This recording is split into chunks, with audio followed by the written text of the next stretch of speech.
Oh, hey, I didn't see you there.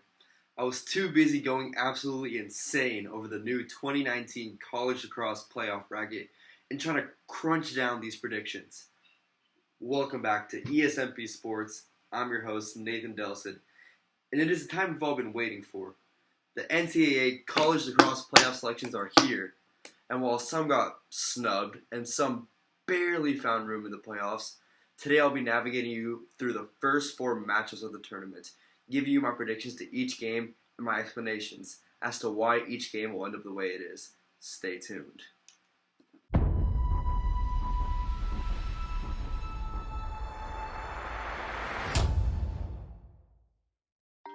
Our first matchup will be Penn State, the Big Ten champions, versus UMBC, the American East champions. Although both teams have won both their conferences, to all UMBC fans, there is not a chance of UMBC advancing, and let me tell you why. Penn State has been the top seed in the NCAA for more than the majority of the season, and they simply are unstoppable. Strengths for Penn State are not only their huge roster with only the best of recruits, but two key players for Penn State are Mac O'Keefe and Tewaaraton finalist Grant Ament. If you don't know what a Tewaaraton is, think of it as the Heisman for lacrosse. If you don't know what a Heisman or Tewaaraton is, in all, it's the most valuable player of the season. O'Keefe, a New York native, has scored 60 goals and 17 assists for a combined total of 77 points this season so far. And he's not done yet, for he has led his team to the playoffs with ease. Ament, the Pennsylvania native, has scored 23 goals this season and a whopping 78 assists for a combination of 101 points. This man is an assist machine, and UMBC will simply not be able to handle the feeder Ament and the finisher O'Keefe. Now when we switch it over to UMBC, their strengths will be their three attackmen, Trevor Patchcork, Ryan Frawley, and Brett McIntyre. Shot clock gets running out here. Down to 18 on the clock, and McIntyre gets on the board. It's a tie game at 1. A lot of teams do when they play the High Point Panthers. They're able to find the response quickly. UMBC and the Retrievers tie it up here in Vert Stadium. These three have combined points for 132 this season. Although this is fairly impressive, Ament and O'Keefe alone have combined for 178 points. Trying to stop these two is near to impossible, and my prediction is a total blowout. I'll go with 15-6 Penn State. Sorry UMBC, but the Nittany Lions just overpower the Retrievers. Now if you want to talk about a tough matchup, here is Loyola versus Syracuse for you. Both teams with prestigious rosters and successful seasons, this game will be hard to predict. Loyola predictions are nothing but simple. Tewaaraton finalist and absolute monster Pat Spencer has been unstoppable this whole season, but he has proved himself to be a clear pick for the Tewaaraton. Spencer, Maryland native and senior, has a total of 43 goals and 60 assists this season alone for combined points of 103. He is an absolute punisher in the crease, and he will definitely be a huge threat for the Syracuse Orange this game. The one thing that can possibly stop this machine is another machine, which lucky for Syracuse, they have. Defender Nick Mellon. I think Cornell had a whole week to adjust to all of the potential looks Syracuse could give them. Now Teat moving with Mellon on.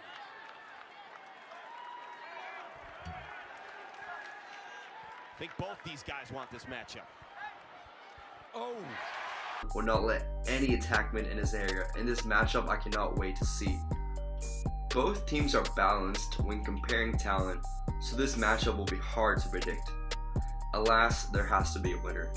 And my prediction is 12-11 Loyola. I don't think Mellon will be able to handle Spencer despite how good he may be.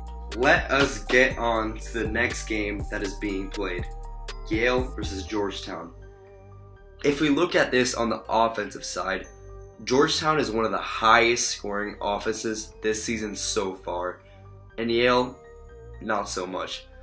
The defending 2018 champions, Yale, has actually struggled quite a bit this season offensively, despite the fact that they win games with ease and are the number 2 seed coming into this tournament.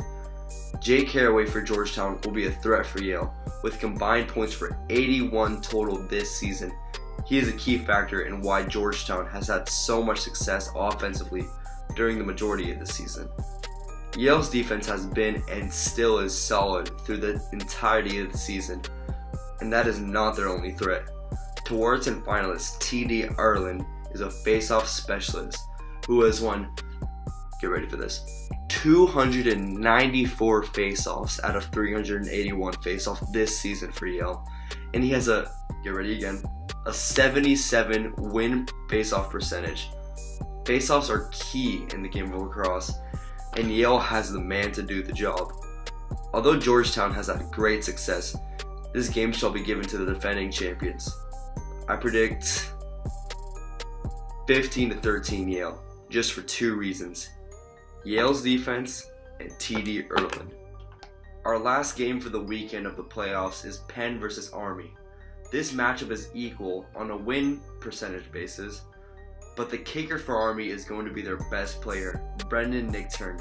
Nichtern has 30 goals and 50 assists this season for 80 total points. This is a key strength for Army, but it is also a weakness for the fact that Nichtern is a freshman and he is their best player. Freshmen should not be the one to hold the responsibility for a team's offense, and we will just have to see how he stands against Penn's senior defenders. Nichtern has to deliver for Army in order for them to get the win. Key player on offense for Penn is Sam Hanley. Hanley muscles his way in. Hanley goes upstairs. There it is, Sam Hanley. And finds How about the corner. that? That's unbelievable, Joe. What a great shot and a great win. Who has combined points for 67 points and will be a leader in this matchup in order for Penn to survive. Army's defense is about as average as can be, but one thing Penn has is a fast-paced offense.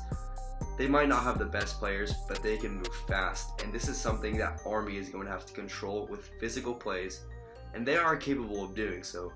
They just have to bring the dog in them. Army will have to control the pace of the game, partly because Penn's face-off specialist crew is loaded, with players like Richie Lenskold, Anthony Giolini, and Jamie Susie. Penn did exceptionally against Yale last week in the Ivy League Championship, and we will just have to see how they do against Army. My prediction is going to be 9-6 Penn. Penn has too much of a fast-paced offense for Army to handle, and we will just have to see how Army can control the game from the first blow of the whistle. The month of April is the best month for lacrosse because these matchups get often heated, and you never know exactly what the final score will be. All the teams in the brackets have earned a spot in the playoffs, including number 3 Virginia with key player Michael Cross.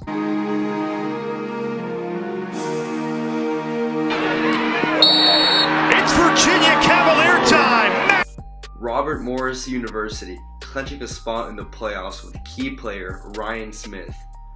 Past Lucchese, and Schmidt, the second goal of the game for Robert Morris in the Towson with key player Brody McLean. Hands not allowing them to see the guys wide open. Maryland with Tewaaraton finalist Jared Bernhardt. And here's to Mayo. Oh, wraparound shot, goal! Number 7 Notre Dame with key player Brian Constable. Brian Costabile is without question one of the top returning midfielders in the country and is especially dangerous because he can light it up from anywhere. John Hopkins with key player Cole Williams. Buchanan will chase it down. Williams off the split dodge. Fires, he scores! Cole Williams. Number 2 Duke with key player and Dallas native Nakai Montgomery. Montgomery shoots and he scores! Nakai Montgomery! And finally, spot clinching team Richmond with key player Teddy Hatfield. And in order to do so, have to get through Air Force to make their way to High Point. These two teams filling one another out in the beginning stages here, and it is Richmond. I hope all my viewers are just as excited as I am for the tournament to commence and to see who our new 2019 NCAA College Lacrosse champion will be. Will a new team be crowned, or will Yale remain king of college lacrosse? Stay tuned for next week for more. I'm your host, Nathan Delcid, and you're watching ESNP Sports. Now, if you don't mind, I have to get back to crunching these predictions.